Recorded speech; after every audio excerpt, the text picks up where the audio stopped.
आज का हमारा टॉपिक है बेसिकली एंटी ट्रस्ट पॉलिसीज। ठीक है, हम सबसे पहले एंटी ट्रस्ट को डिफाइन करते हैं। बेसिकली एंटी ट्रस्ट से क्या मुराद है? वो लॉज वो लॉज जो मार्केट के अंदर कंपटीशन को प्रमोट करें और ट्रस्ट राइट्स, ट्रस्ट का मतलब है जो फर्म्स हैं और उसके शेयर होल्डर्स हैं उनके राइट्स को प्रोटेक्ट करे।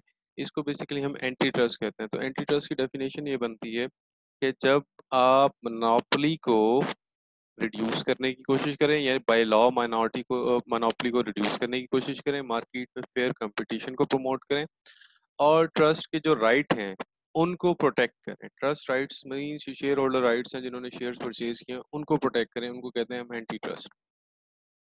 एंटी ट्रस्ट पॉलिसीज इसी के नाम से डिफाइन है कि वो पॉलिसीज जो बेसिकली ट्रस्ट राइट्स को प्रोटेक्ट करने के लिए बनाई गई हैं उनको हम कहते हैं एंटी ट्रस्ट पॉलिसीज। ठीक है जी। एंटी ट्रस्ट पॉलिसीज में department of justice of US, ठीक है, फेडरल ट्रेड कमीशन, ये सारे इदारे वहाँ इन्वॉल्व रहे हैं ताकि फेयर कंपटीशन मार्केट में रहे और शेयर होल्डर्स के राइट्स को प्रोटेक्ट किया जा सके। पहला जो एक्ट है दैट वाज कमेंस्ड या that was accepted by the larger board, वो था हमारे पास 1890 का शर्मन एक्ट। शर्मन एक्ट के बेसिकली दो सेक्शन थे। ठीक है, पहला सेक्शन डिफाइन करता था prohibits mergers that tend to create monopoly और अंडरटेक मार्केट कंट्रोल। यानी उन्होंने 1890 के अंदर एक एक्ट बनाया जिसका नाम शर्मन एक्ट ऑफ 1890 था। ये दो हिस्सों पर मुश्तमिल था। पहला हिस्सा बड़ा क्लियरली डिफाइन करता था कि ऐसे तमाम मर्जर्स और रेलेवेंट एक्टिविटीज को डिस्करेज किया जाए जो मोनोपोली क्रिएट करें और जिसकी वजह से फर्म्स मार्केट की का कंट्रोल हासिल कर लें।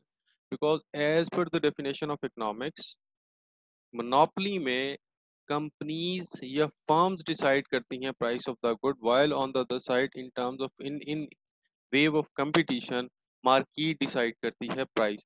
सो देयरफॉर शर्मन एक्ट बेसिकली उसका पहला सेक्शन ये कहता था कि ऐसे तमाम मर्जर्स एंड एक्विजिशंस की ट्रांजैक्शंस को डिस्करेज किया जाए जिसकी वजह से मार्केट मार्केट मोनोपोली क्रिएट हो और मार्केट कंट्रोल एक फर्म के पास जाए। दूसरा, directed against firms that had already become dominant in the market. यानी दूसरा सेक्शन तो ये कहता था कि अगर कोई फर्म ऑलरेडी मार्केट में है ऐसी जो कि मार्केट को डोमिनेट कर रही है, तो उन फर्म्स के अगेंस्ट भी सूट्स किए जाएं ताकि उन फर्म्स की मोनोपोली खत्म की जाए।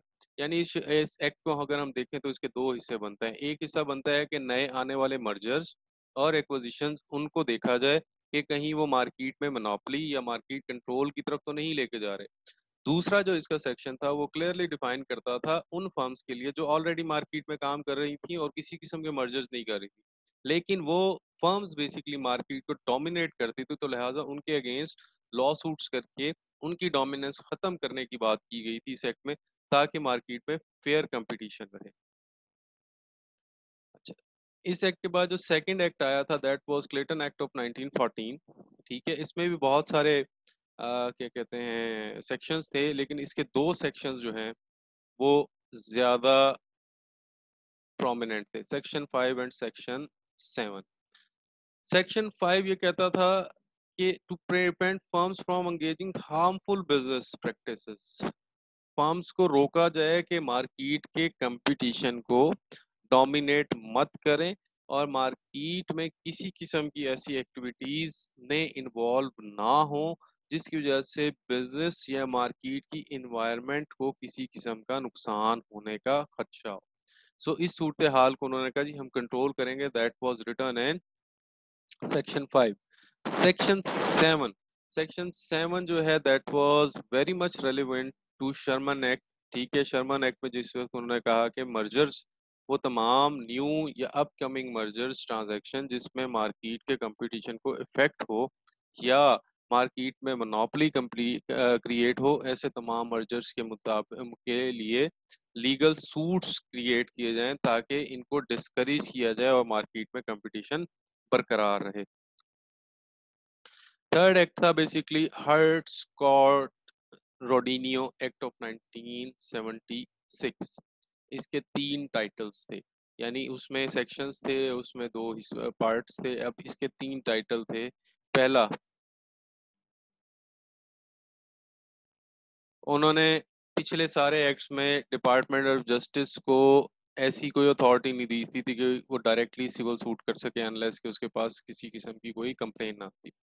लेकिन जो हर्ट स्कॉट रोडिनियो एक्ट है, इसमें टाइटल 1 यानी इसका जो पार्ट 1 है वो क्लियरली डिफाइन करता है कि department of justice civil suit या सिविल इन्वेस्टिगेशन डिमांड कर सकता है एंटी ट्रस्ट के खिलाफ।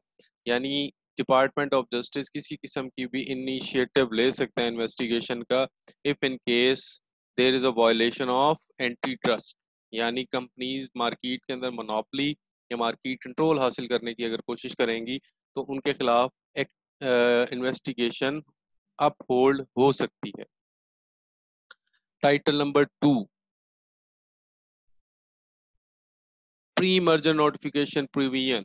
आपने अगर मर्जर करना है उसका ड्यू डिलिजेंस प्रोसेस और उसके मुताबिक जितने भी डॉक्यूमेंट्स हैं वो आप पहले से डिफाइन करेंगे एज पर दिस एक्ट। ठीक है, एज पर act of Hart Scott Rodino act. आप अपनी नोटिफिकेशन प्री मर्जर इसलिए लिखा हुआ है कि अभी आपने मर्जर ट्रांजैक्शन फुलफिल नहीं की। ठीक है, जब आपने मर्जर ट्रांजैक्शन फुलफिल नहीं की तो उससे पहले आप प्री मर्जर नोटिफिकेशन भेजेंगे ताकि उसकी तमाम ड्यू डिलीजेंस परफॉर्म की जा सके। थर्ड एक्ट हमारे पास, सॉरी, थर्ड इसका जो टाइटल है, अच्छा, वो हमें डिफाइन करता है ये। The title third is parents party rye party act. ठीक है जी, पेरेंट्स पार्टी एक्ट जो है ये डिफाइन करता है protector of consumer and competitor. ठीक है जी, इस एक्ट से पहले कंज्यूमर की बात नहीं हुई थी, ये कंज्यूमर, ठीक है जी, इससे पहले कंज्यूमर की बात नहीं हुई थी, सिर्फ और सिर्फ एंटी ट्रस्ट की बात हुई थी। तो एंटी ट्रस्ट का मतलब ये है कि हम बेसिकली अगर मार्केट में कोई कंपटीशन को इफेक्ट करें या मोनोपोली क्रिएट करने की कोशिश करें तो सूरत हाल को देखें। लेकिन जो HSR एक्ट है ये बेसिकली